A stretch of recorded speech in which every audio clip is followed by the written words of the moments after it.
जब हम बात करते हैं पैसा कमाने की, तो दो ऑप्शंस हमको क्लियर कट समझ आते हैं, एक है जॉब, एक है बिजनेस। हम इसकी बात नहीं करेंगे। तीसरा ऑप्शन एक और है जो यूट्यूब पर भरा पड़ा है कि ये कर लो, ये करने से इतना पैसा कमा लोगे, उसको भी हटा देते हैं। मतलब इस सेशन का टॉपिक कर देते हैं how to make money without doing anything. कैसा लग रहा है? कितनों को लग रहा है कि मैं ऐसी हवा में बात कर रहा हूं? कितनों को लग रहा है कि मैं अगर कुछ बोल रहा हूं तो वो बात लॉजिकल होगी और मैं जो बोल रहा हूं अपने एक्सपीरियंस के बेस पे बोल रहा हूं? मतलब इतना विश्वास है आप लोगों को मेरे ऊपर कि यहां पर मैं किसी नए स्कैम को शुरू नहीं कर रहा हूं। मतलब ये नहीं है इस सेशन के एंड में मैं आपको कहूंगा कि निकालो 1000 रुपए 1000 रुपए 1000 रुपए 1000 रुपए 1000 रुपए और मैं आपको कहूंगा यहां पे पैसा लगा दो, मुझे दे दो और वो पैसा इतना हो जाएगा। ऐसा कुछ तो आपको नहीं लग रहा ना कि यहां पर होने वाला है? पूरा ट्रस्ट है आप पे? पूरा ट्रस्ट है। कितनों को पूरा ट्रस्ट है मेरे ऊपर? बढ़िया। टॉपिक ये है कि how to make money, and when I am talking about money I am not talking about little money, I am talking about a lot of money without doing anything. इसमें आगे बढ़ने से पहले आपको समझना होगा the concept of compound interest. कितने लोगों को समझ आता है? कितने लोगों को समझ नहीं आता है? ठीक है, तो यहीं से शुरू करते हैं। एल्बर्ट आइंस्टाइन का नाम कितनों ने सुना है? आप में से सबने सुना है। एल्बर्ट आइंस्टाइन ने कहा है कि compound interest is the 8th wonder of the world. 7 wonders हमको पता है, तो 8वां जो अजूबा है वो है कंपाउंड इंटरेस्ट। जिसको इसकी नॉलेज है वो इतना अमीर हो सकता है जिसकी कोई हद नहीं है, और जिसको इसकी नॉलेज नहीं है वो इतना गरीब हो सकता है उसकी भी कोई हद नहीं है। और 99% लोगों को अगर इसकी नॉलेज है भी तो ऊपर ऊपर लेवल पर है। जिन्होंने हाथ अभी ऊपर भी किया था ना, उनको भी बहुत बेसिक सी नॉलेज है, डीपली नहीं समझते हैं। एक क्वेश्चन पूछता हूं आप लोगों से। चेस में 64 स्क्वायर्स होते हैं, तो मान लो अगर हम पहले स्क्वायर के ऊपर 1 चावल का दाना रखें, अगले स्क्वायर के ऊपर 2 चावल के दाने रखें, तीसरे पे 4 दाने रखें, चौथे पे 8 दाने रखें, अगर इस तरीके से हम करते जाएं तो एंड तक पहुंचते पहुंचते, यानी जब हम लास्ट स्क्वायर पे पहुंचेंगे तो कितने चावल के दाने होंगे? Near about approx 1 lakh sir. 1 lakh के आसपास? Yes sir. Anybody else? Sir, I think more than 10 lakh. 10 lakh से ऊपर हो जाएंगे? Yes, sir. तो मतलब आपका जो दिमाग चल रहा है वो चल रहा है मैक्सिमम लाखों तक, और अगर किसी का दिमाग चलेगा तो वो चल जाएगा करोड़ों तक। क्या हो अगर मैं कहूं कि जब तक आप आखिरी उस पर पहुंचोगे, जो आखिरी बॉक्स है, तो वहां पर आपको चाहिएंगे 18 जीरो। कितने करोड़ होते हैं ये? बोल तक नहीं पा रहे हो, इतने चावल के दाने हो जाएंगे वहां पर। इससे क्या समझ आ रहा है कि compounding is actually the 8th wonder of the world. जिसको इसके बारे में नहीं पता था या जिसको पता भी था, उसने भी इमेजिन नहीं किया होगा कि इतना बढ़ जाएगा। उसने सोचा होगा मैक्सिमम कुछ करोड़ हो जाएंगे, 50 करोड़ हो जाएंगे, 100 करोड़ हो जाएंगे, 1000 करोड़ हो जाएंगे। ये तो उससे भी बहुत ज्यादा है। ये है पावर ऑफ कंपाउंडिंग। इसका एक और एग्जांपल देता हूं आपको, बहुत simple, day to day life से कनेक्टेड। आप में से कितनों के पास में क्रेडिट कार्ड है? तो क्रेडिट कार्ड पे आपको पता है कितना इंटरेस्ट लगता है, 1 साल का या 1 महीने का? Sir around 36%। 36% पर एनम, यानी अराउंड 3% महीने का।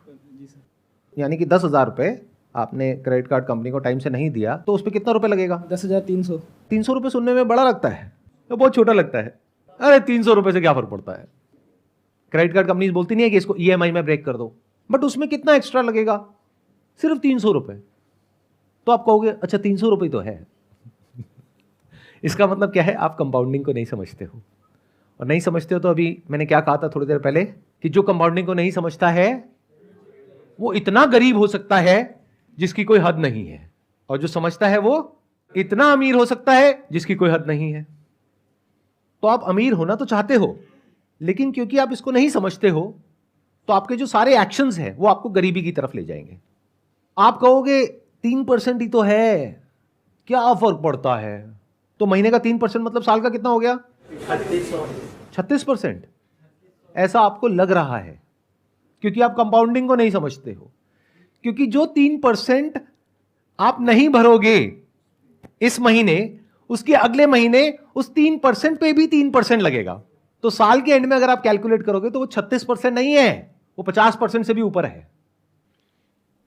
Do you know what that means? Bank में अगर आप अपना पैसा रखते हो तो कितना इंटरेस्ट मिलता है? 6-7%। यहां कितना दे रहे हो? 50%। तो अमीर कैसे हो गए अंकल आंटी? बहुत सारे लोगों के पास में, जिनके पास में क्रेडिट कार्ड होता है, मैंने देखा है, वो क्या करते हैं, वो ये नहीं देखते कि अमाउंट कितना ड्यू है, वो देखते हैं मिनिमम अमाउंट ड्यू कितना है। अच्छा मिनिमम इतना है, चलो ये पे कर देता हूं, बाकी का क्या हुआ, उस पर इंटरेस्ट लगेगा। इसमें क्रेडिट कार्ड कंपनी का तो बहुत बड़ा फायदा है और आपका बहुत बड़ा नुकसान है। तो इस सेशन से पहली चीज जो आपको सीखनी है, जो मैं बोल तो रहा हूं लेकिन मुझे पता है कि आप नहीं सीखोगे, वो ये है कि कभी भी जो आपको ईएमआई पे करनी है उसको डिले मत करो। क्योंकि अभी अगर आपने ये सोचा कि 10,000 के ऊपर 300 रुपए है, तो कल आप ऐसे ही सोचोगे कि 1 लाख के ऊपर 3,000 रुपए तो है। तो अगर आपको मेरी ये बात समझ आ गई है तो ये आपको बचाएगा गरीब होने से। अब दूसरे एस्पेक्ट पे आते हैं कि अमीर कैसे होते हैं इस फंडे को यूज करके। सबसे पहला स्टेप है, अगर आज आपकी एज है 20-22 साल, तो आपको क्या करना है, जो कर रहे हो वो ही करो, उसको अच्छे से करो, यानी कि पढ़ाई लिखाई। मान करके चलते हैं 25 साल की एज तक आते आते आपकी कहीं पर अच्छी जगह पर जॉब लग जाती है, क्योंकि आपने अच्छे से तैयारी करी है उस जॉब के लिए। ये हो गया जॉब सेगमेंट। दूसरा हो गया कि आपने 20 साल की एज से अपना कुछ करने की कोशिश करी, यानी कि बिजनेस। उसमें से 10 में से 9 फेल हो गए, लेकिन 25 साल की एज तक पहुंचते पहुंचते एक बिजनेस एक स्टेबल पोजीशन में आ गया है, जहां से आपको महीने का लाख रुपए आ रहा है।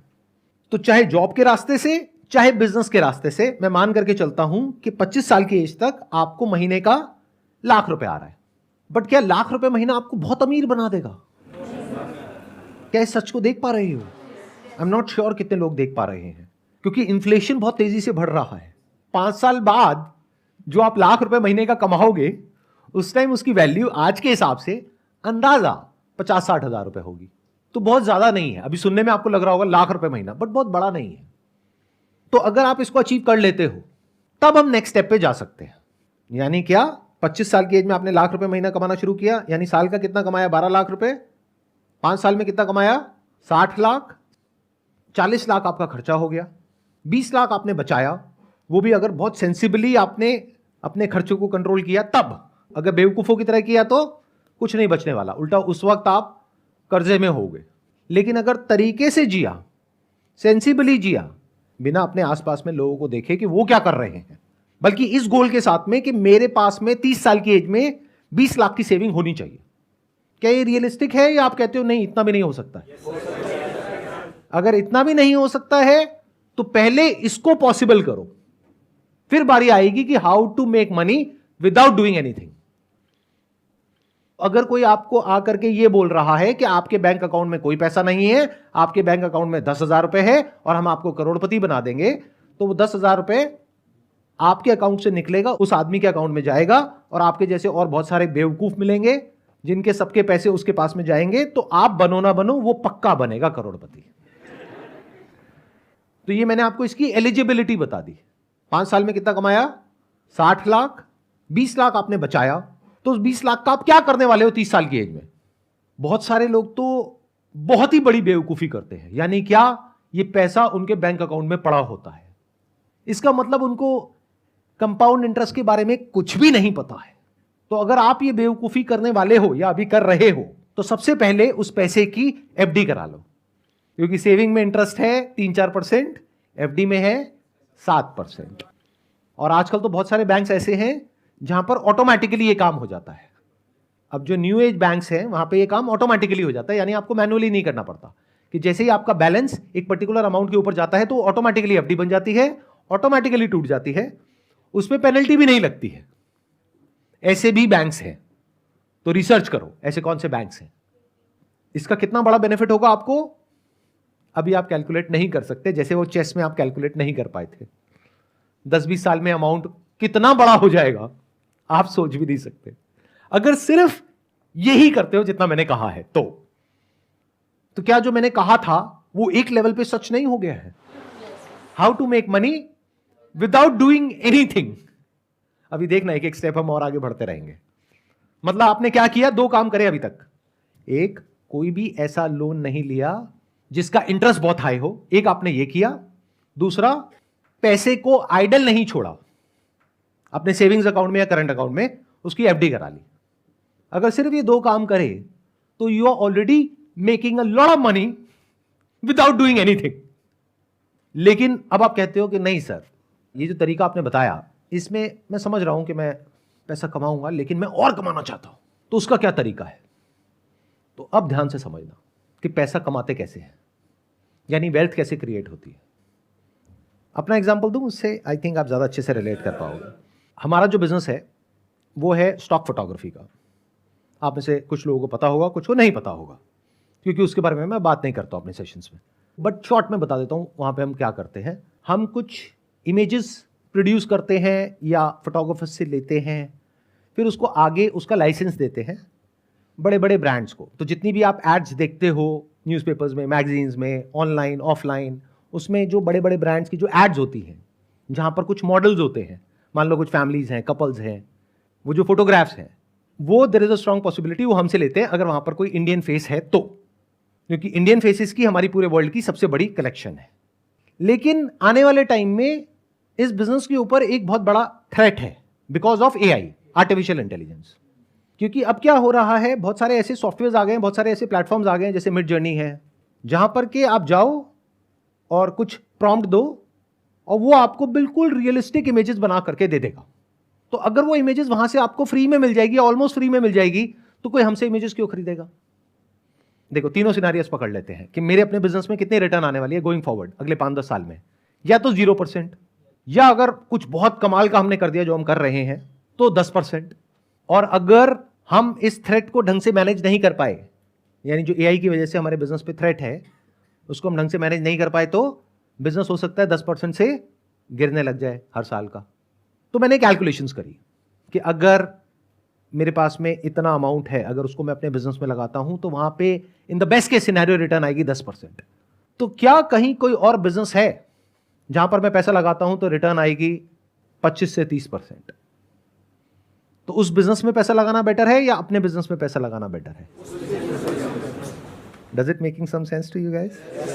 अब मैं कुछ ऐसा बोलने वाला हूं जो हो सकता है आप लोगों की जो सोच है उससे बहुत अलग है, लेकिन अगर समझोगे डीपली मेरी बात को तो समझ पाओगे मैं किस एंगल से क्या बोल रहा हूं। हम जब भी स्टॉक मार्केट का नाम सुनते हैं तो हम सबके माइंड में क्या थॉट्स आते हैं? जुआ है, सट्टा बाजार है, रिस्की है, जो पूरी तरह से झूठ नहीं है, क्योंकि बहुत सारे लोग इसको इसी तरीके से देखते हैं। किसी ने कहा ये शेयर ऊपर जाने वाला है, खरीद लिया, और ये तो नीचे चला गया, अब क्या करें? नहीं, अब जब वापस से उस भाव पे आएगा तब बेचेंगे, अब वो आधा रह गया, अब क्या करें? नहीं, अभी भी उसको तभी बेचेंगे जब वो वहां पे आएगा, अब वो 10 गुना कम हो गया, अब क्या करें? बैठे हैं और रो रहे हैं और अपने आसपास में लोगों को कह रहे हैं बिल्कुल बेकार है, और अपने बच्चों को भी ये कह रहे हैं बिल्कुल दूर रहना इससे, कुछ नहीं पड़ा इस सब में। ऐसा ही है? जबकि स्टॉक मार्केट ये नहीं है। यानी कि शॉर्ट टर्म में दुनिया की कोई ताकत प्रेडिक्ट नहीं कर सकती है कि जो स्टॉक मार्केट है वो ऊपर जाने वाला है या नीचे जाने वाला है, या कोई पर्टिकुलर स्टॉक ऊपर जाने वाला है या नीचे जाने वाला है। लेकिन लॉन्ग टर्म में उसको प्रेडिक्ट करना बहुत आसान है अगर आप बिजनेस को समझते हो तो मैंने क्या किया, जब मुझे क्लियरली नजर आ गया कि मेरे बिजनेस का एक सैचुरेशन पॉइंट आ रहा है, तो मैंने डाइवर्सिफाई किया। अब अगर आपकी लैंग्वेज में बात करी जाए तो मैंने एक स्टॉक परचेज किया, बट अगर मेरे पर्सपेक्टिव से बात करी जाए तो मैंने एक बिजनेस को परचेज कर लिया। दोनों में फर्क देख पा रहे हो? कितने देख पा रहे हैं मैंने क्या बोल दिया है? बाकियों को नहीं समझ आ रहा, मैं समझाता हूं। आप स्टॉक मार्केट को कैसे देखते हो? मैंने शेयर खरीद लिया, शेयर बेच दिया, शेयर का भाव ऊपर चला गया, शेयर का भाव नीचे चला गया। मैं ऐसे नहीं देखता। जो भी लोग एक्चुअल में समझते हैं स्टॉक मार्केट को, वो ऐसे नहीं देखते। बल्कि स्टॉक मार्केट भी गलत वर्ड है, बिजनेस को जो समझते हैं वो ऐसे नहीं देखते। वो कैसे देखते हैं कि स्टॉक का जो प्राइस है वो डिसाइड होता है based upon sentiments in the short term, कि मार्केट के सेंटिमेंट्स कैसे हैं, मार्केट में ग्रीड है या फियर है, जिसको बोलते हैं बुल रन है या बियर मार्केट है, उसके बेस पे स्टॉक के प्राइसेस डिसाइड होते हैं। एक बिजनेस की वैल्यू होती है 100 रुपए, उसका प्राइस होता है 20 रुपए, और एक बिजनेस की वैल्यू होती है 100 रुपए, उसका प्राइस होता है 1000 रुपए। मार्केट में ऐसा सब कुछ देखने को मिलता है। तो अगर ये बात आपको समझ आ रही है तो प्राइस को देखोगे सिर्फ इस पॉइंट ऑफ व्यू से कि जो उस बिजनेस की एक्चुअल में वैल्यू है उससे मुझे सस्ता मिल रहा है या उससे महंगा मिल रहा है। बट रोज बैठ करके ये नहीं देखोगे आज ऊपर चला गया तो मैं खुश हो रहा हूं, नीचे चला गया तो दुखी हो रहा हूं। जैसे अगर आप अपना कोई बिजनेस भी करते हो तो उसको क्या सोच करके करते हो कि आज मैंने बिजनेस शुरू किया, अरे ये बिजनेस तो बढ़िया है, अरे ये बिजनेस तो बुरा है, ऐसे करते हो? या बिजनेस में एक विजन होती है कि 1 साल बाद क्या होने वाला है, 2 साल बाद क्या होने वाला है, 5 साल बाद क्या होने वाला है, 10 साल बाद क्या होने वाला है। तो ये देखना आपको आना चाहिए। अब ये कैसे आएगा? एक बुक है बेंजामिन ग्राम की, which is the intelligent investor, उसको पढ़ो। उससे क्या होगा, आपको बेसिक्स समझ आएंगे स्टॉक मार्केट होता क्या है। उसके अलावा एंटरप्रेन्योरशिप के ऊपर बहुत सारी बुक्स है, वो पढ़ो। अगर आप जॉब कर रहे हो तब भी, क्योंकि आपको बिजनेस समझ आना चाहिए। अगर आपको समझ आ रहा है कि बिजनेस क्या है और स्टॉक मार्केट क्या है और लॉन्ग टर्म इन्वेस्टिंग क्या होती है, कंपाउंडिंग क्या होती है, तो स्टॉक मार्केट आपके लिए एक जरिया है या तो एक नया बिजनेस करने का, या जो अपना बिजनेस कर रहे हो उसके अलावा एक और बिजनेस में डाइवर्सिफाई करने का, जो मैंने किया। यानी आज से 6 महीने पहले मैंने क्या किया, पूरे स्टॉक मार्केट को देखा, यानी इंडियन स्टॉक मार्केट। फिर उसमें से फाइनली ढूंढ करके, मेरे 100 पैरामीटर्स हैं, उसमें मैंने देखा कितनों पे टिक हो रहा है। किसी बिजनेस में 50 पे टिक हो रहा है, 50 पे नहीं हो रहा है, किसी में सिर्फ 10 पे टिक हो रहा है। फाइनली एक ऐसा बिजनेस मिला जिसमें 100 में से 99 पे टिक हो गया है। इससे बेटर अभी तक मुझे और कुछ नहीं मिला है। तो उस बिजनेस में मैंने एक काफी अच्छा स्टेक ले लिया आज से 6 महीने पहले। आज की डेट में मेरे 2 बिजनेस हैं, एक मैं मालिक हूं इमेजेस बाजार का और एक मैं मालिक हूं एक बैंक का।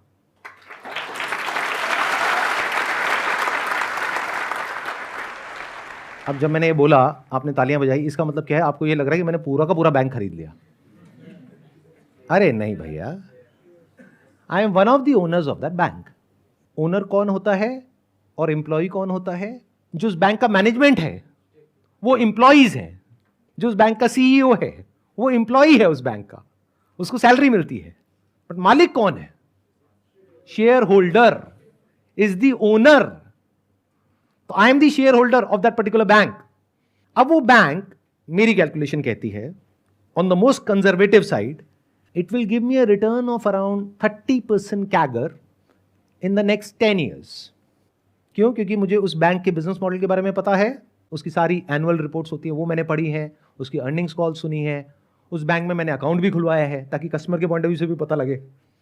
मतलब इतना डिटेल में, इतना डीप में गया हूं मैं उस बैंक के कि मुझे एग्जैक्टली पता है कि क्या हो रहा है और क्या होने वाला है।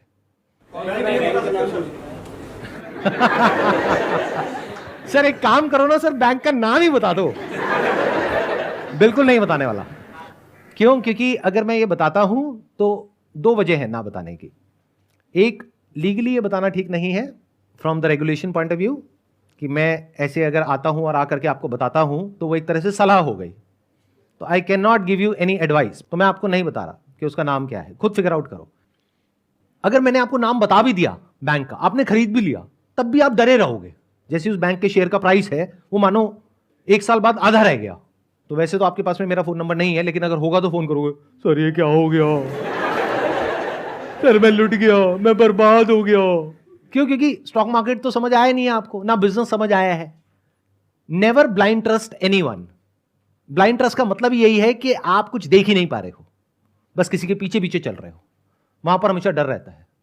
आंखें हैं आपके पास में तो देखो, कान है सुनो, दिमाग है समझो कि जो मैंने कहा वो क्या है, और जरूरी नहीं है वही करना है जो मैंने किया, क्योंकि आपको पता ही नहीं कि मैंने क्या किया और किस प्राइस पॉइंट पे किया। जिस प्राइस पॉइंट पे मैंने इन्वेस्ट किया आज ऑलरेडी उससे 50% ऊपर है वो, तो क्या ये प्राइस पॉइंट ठीक है या नहीं है इन्वेस्ट करने के लिए? हो सकता है हो सकता है ना हो, मैं क्यों बताऊं, खुद फिगर आउट करो। तो ये जो आपको क्रच चाहिए होता है ना आगे चलने के लिए, I am not giving you a crutch, I am just telling you how to think. मतलब आपको सब कुछ पता होना चाहिए उस इंडस्ट्री के बारे में, उस पर्टिकुलर कंपनी के बारे में, उसके प्रमोटर्स के बारे में, बिजनेस के बारे में आपको समझ आना चाहिए कि बिजनेस क्या है, क्या हो रहा है, कैसे होने वाला है, अभी वो बिजनेस किस फेज में है। आपको पता होना चाहिए नेचुरल ट्रैक्शन क्या होता है, यानी कि वो बिजनेस अपने आप बढ़ रहा है यानी एक बैंक के स्टैंड पॉइंट से अगर समझा जाए तो उस बैंक के डिपॉजिट्स बहुत तेजी से बढ़ रहे हैं। यह सिग्नल है कि पब्लिक को ट्रस्ट है उस बैंक के ऊपर। इसलिए जो मैंने अपना सेकंड बिजनेस किया, यह भी कहना गलत होगा, किया, जिस सेकंड बिजनेस में मैंने इन्वेस्ट किया वो बैंक में किया, क्योंकि इंडिया में जो आरबीआई है वो बहुत स्ट्रांग है, उसकी जो रेगुलेशंस है वो बहुत ही कमाल की है। और आपको एक बहुत मजेदार बात बताता हूं जो हो सकता है आप में से बहुत सारे लोगों को पता भी नहीं होगा। आपने जॉब करी, आपने 20 लाख रुपए कमाया, आपने क्या किया, उस 20 लाख की एफडी करा दी। आपने कहा ये सब जो आपकी बातें हैं ना मेरे को नहीं समझ आती, मैं तो एफडी करा रहा हूं। 20 लाख आपका एफडी में पड़ा है, मान लो वो बैंक डूब गया, बंद हो गया, तो उस 20 लाख का क्या होगा जो आपने एफडी कराई है? ये बात पता है? कितनों को नहीं पता है? हाथ ऊपर करो। मतलब आपका 5 लाख रुपए इंश्योर्ड है, बाकी 15 लाख गया। तो जिसको आप और आपके पेरेंट्स बहुत सेफ समझते हो वो भी सेफ नहीं है, बल्कि मैं ज्यादा सेफ हूं, क्योंकि आप तो एफडी करा के भूले पड़े हो। तो आपको तो तब पता लगेगा जब न्यूज में आ जाएगा। मैं तो मालिक हूं ना उस बैंक का, तो मैं उसको मॉनिटर करता रहता हूं, उसकी अर्निंग्स कॉल सुनता रहता हूं, उसकी जो क्वार्टरली रिपोर्ट्स हैं उसको स्टडी करता रहता हूं। तो कहीं भी कुछ भी गड़बड़ हुआ तो सबसे पहले मुझे पता लगेगा, उसके 6 महीने, 1 साल या 2 साल बाद आपको पता लगेगा। तो जैसे ही मुझे पता लगेगा उस दिन मुझे एक बटन दबाना है और वो सारा पैसा मेरे बैंक अकाउंट में आ जाएगा। उस बैंक अकाउंट में नहीं जो बैंक डूबने वाला है किसी दूसरे बैंक अकाउंट में। तो ये ज्यादा सेफ है, ये ज्यादा सिक्योर है। नॉलेज के बेस पे एक्ट करना, specially if that knowledge is backed by facts, data and right understanding, that is much more safe and secure than blindly चलना। तो अगर मेरी बात आपको समझ आ रही है तो शॉर्ट टर्म में अब वो जो आपने इन्वेस्टमेंट करी है वो चाहे ऊपर जाए चाहे नीचे जाए आपको फर्क नहीं पड़ने वाला। जैसे अपने घर में फर्क नहीं पड़ता। क्या आपने घर का प्राइस रोज चेक करते हो सुबह उठ करके? सुबह जा करके मतलब ऑफिस जाते वक्त या ऑफिस से आने के बाद में, क्या अपने घर के पास में जो डीलर है उसके पास में जाकर के बैठ जाते हो उसके ऑफिस में, भाई आज मेरे घर का क्या दाम है? भाई आज तो 50 लाख रुपए है। अरे कल तो यार 51 लाख रुपए था, आज 50 लाख हो गया। आज क्या भाव है भैया? आज 52 लाख है। अरे मजा आ गया। अरे भाई बेचना हो तो खुश हो या परेशान हो। यानी अगर मैं अपना एग्जांपल दूं तो ये जो बैंक, एक ऐसा भी फेज था आज से आई थिंक 4-5 महीने पहले, जब वो बहुत नीचे चला गया, बहुत मतलब 10-15% टूट गया, तो मैं दुखी नहीं हुआ। आज वो स्टॉक बहुत ऊपर है, तो अगर मैं आपको नंबर बताऊंगा तो आपके पैरों के नीचे जमीन निकल जाएगी सुन करके, लेकिन उसकी वजह से मैं खुश नहीं हो रहा हूं। अब एक काम करते हैं, अब मेरे को छोड़ते हैं, आपकी बात करते हैं। यानी 30 साल की उम्र में आपके पास में 20 लाख रुपए है, उसमें से 10 लाख रुपए आपने अपने पास में रखा, जिससे कि अगर कभी कोई प्रॉब्लम आ जाए एकदम से तो आपके पास में इतना पैसा होना चाहिए इमीडिएटली। बचा 10 लाख रुपए, तो 10 लाख रुपए को आपने इन्वेस्ट करा। अगर मेरे स्टैंड पॉइंट से देखोगे तो ये टाइम अच्छा है बैंक में इन्वेस्ट करने के लिए, क्योंकि अगर इंडिया की इकोनॉमी को ग्रो करना है तो बैंकिंग सिस्टम को तो ग्रो करना ही पड़ेगा। तो अगर आप इंडिया की जो ग्रोथ स्टोरी है उस पर आपका विश्वास है तो बैंकिंग सेक्टर तो ग्रो करेगा ही, बिना उसके जो इंडियन इकोनॉमी है वो ग्रो नहीं कर सकती। India is one of the fastest growing economies in the world. तो for India to grow in the next 10 years, 20 years, banking system has to grow. तो ऐसे में अगर कोई न्यू एज बैंक को आप आइडेंटिफाई कर पाओ जो कि बिल्कुल परफेक्टली पोजीशनड है इसको आने वाले 5-10 साल में एनकैश करने के लिए, और आज या तो रीजनेबली वैल्यूड है या अंडर वैल्यूड है, इसको मार्जिन ऑफ सेफ्टी बोलते हैं, जहां पर आपको पता है कि पैसा डूबने की पॉसिबिलिटी ऑलमोस्ट 0% है, तो ये मेरे हिसाब से अच्छा ऑप्शन है। अगर 30% से आपका पैसा ग्रो कर रहा है ईयर ऑन ईयर, तो ये 10 लाख कितना हो जाएगा? Near about 14 times. प्लस जो आप काम कर रहे हो वहां से आपने 10 साल में कितना कमाया लाख रुपए महीने के हिसाब से? 1 करोड़ 20 लाख। और यहां से कितना कमाया? 1 करोड़ 40 लाख। उसमें से 10 लाख हटा दो जो आपने इन्वेस्ट किया, 1 करोड़ 30 लाख। इसके लिए आपने क्या किया? लेकिन किसी ने तो कुछ किया होगा तभी तो पैसा आया। किसने किया? उस कंपनी के मैनेजमेंट ने किया। अब बैंक बैंक मत बोलो बार बार, कहीं आप सारे जाकर के बैंक में पैसा लगा दो और पैसा डूब जाए और मेरे पास में आओ, सर ये क्या कर दिया आपने सर। कंपनी का जो मैनेजमेंट है उसने किया, उन्होंने जो काम किया उसके लिए उनको क्या मिला? सैलरी। बट आपको क्या मिला? प्रॉफिट। और प्रॉफिट हमेशा सैलरी से ज्यादा होता है अगर बिजनेस बढ़िया चल रहा है तो। इसका एक प्रैक्टिकल एग्जांपल दूं? आप में से कितने जिन्होंने बजाज फाइनेंस नाम की कंपनी का नाम सुना है? अभी उसका मार्केट प्राइस क्या है? Any idea? जो स्टॉक मार्केट को ट्रैक करते हो। 7,000 नियर अबाउट 7,000। आज से 10 साल पहले कितना था? यानी अभी ये 2023 चल रहा है, तो 2013 में कितने का था वो? नियर अबाउट 100 रुपए। तो 10 साल में कितना हो गया? 70 टाइम्स। 20 साल पहले कितने का था? 7 रुपए का। तो 20 साल में कितना गुना हो गया? 1000 गुना। अब ये सब सुनने में बहुत अच्छा लगता है, बट अगर आपने ध्यान से मेरी बात सुनी है, मैं इस सब के बारे में बात नहीं कर रहा हूं।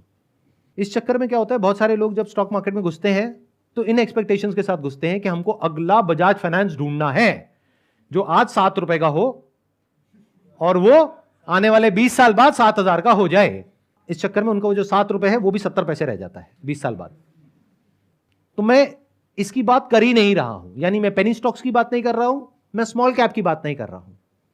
मैं कुछ हद तक वो बात कर रहा हूं जिस फेज में बजाज फाइनेंस आज से 10 साल पहले था, 20 साल पहले नहीं, क्योंकि वहां पर ये बता पाना कि 20 साल बाद ऐसा कुछ होने वाला है, that was next to impossible. But 10 साल पहले अगर किसी में एक रीजनेबल अमाउंट ऑफ अंडरस्टैंडिंग थी एनबीएफसी सेक्टर की, तो वो प्रेडिक्ट कर सकता था कि 10 साल बाद कुछ ऐसा होने वाला है।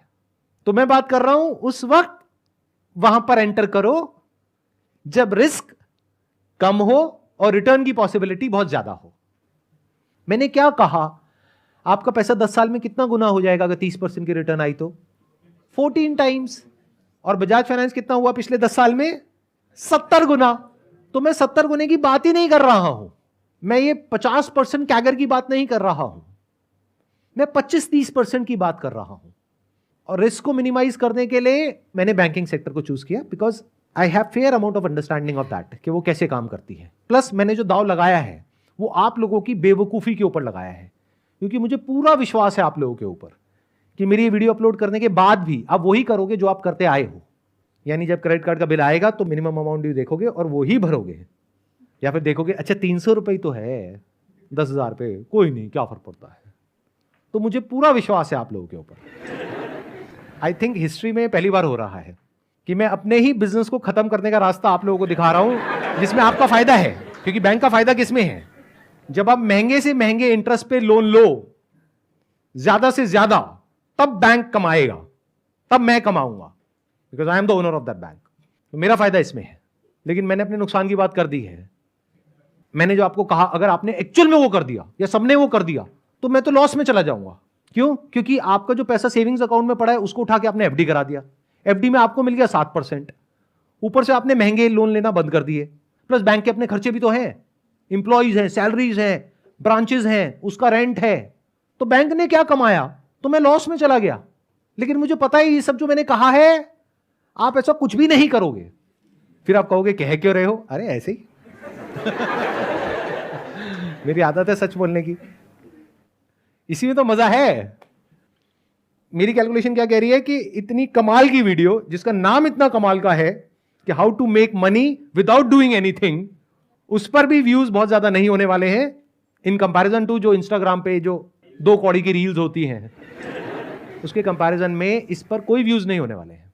आप शेयर करोगे फिर भी लोग नहीं देखने वाले हैं। यही अगर शेयर करोगे ना व्हाट्सएप पे जाकर के कि अगर ये शेयर नहीं किया 10 लोगों को तो तुम्हारी मां मर जाएगी, तो वो पूरे इंडिया में फैल जाएगा। तो अब देखते हैं क्या होता है। 10 साल बाद मैं एक और वीडियो बनाऊंगा, इसका पार्ट 2, और आपको एग्जैक्ट बताऊंगा कि मैंने जो इन्वेस्टमेंट करी उसका कितना गुना हुआ। Thank you so much for coming, wish you all the best.